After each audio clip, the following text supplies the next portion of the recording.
Welcome to my first ever 35mm shoot. Because I never really like to do anything in half measures, I went and bought myself a LeicaFlex.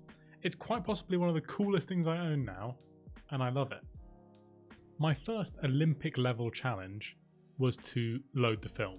I reckon I could have gotten bronze in this event if all the other competitors happened to have lost the use of their hands.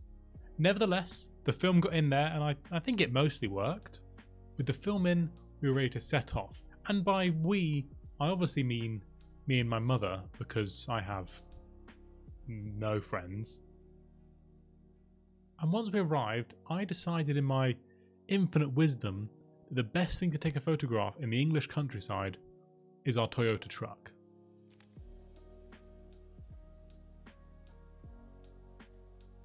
I soon realised there was also a lake right next to us with swans.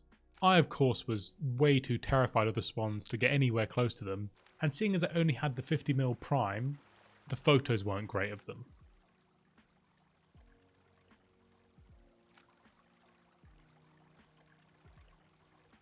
We then continued down the path and came across a house, and I thought it was a bit of a shame that they decided to grow a big bulbous hedge right in front of their windows of their view, but it made for an alright photo, so can't complain. I then decided it was time for me to shine as an artist, a true creator. I wanted to take a nice arty photo of the deadwood before me. However, my camera had other ideas. I have no idea what happened to this shot, but it's fucked. It's fucked royally. If you have any idea of what happened, let me know. I'd love to know what I did wrong, because I'm sure it's me, not the camera. Anyway, I moved on and took a nice silhouetted shot of Alfred's Tower in the distance. Everyone loves a little bit of cloud action. We then took a short break from the rolling fields of every view we'd seen so far and moved into a small forested section. These photos were a lot of fun to take, but I'm not particularly happy with any of them. What it did do was get me excited to shoot portraits on this camera and lens. I had to take a break from my pondering of portraits as we entered the most shit-covered field I've ever been in. There were of course sheep there, and whilst I wasn't looking at my feet making sure I wasn't stepping in anything nefarious, I took the obligatory photo of a sheep. Next up was one of my favourite photos of the day. Just a simple backlit tree in a field. I probably should have got a bit closer in hindsight, however I do really like this shot and it's probably my favourite of the day.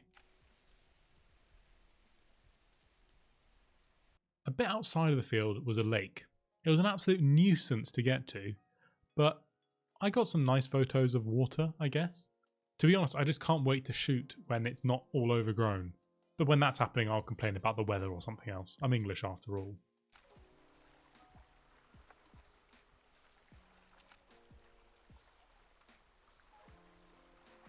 We were now on our way back, and I couldn't pass up the opportunity to take some more photos of fields. It wasn't just because I had film left. Luckily, I underexposed all these shots horrifically, and they're basically unusable.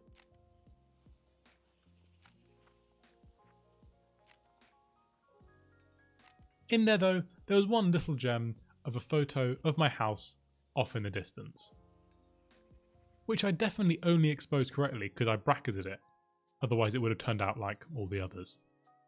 We made it back to the truck, which was being studiously guarded by our friends the swans, who I was still terrified of going anywhere near, and we headed home, with a smug look on my face, knowing that I'd taken some stunning photos and was ready to be accepted as the next great photographer of our age.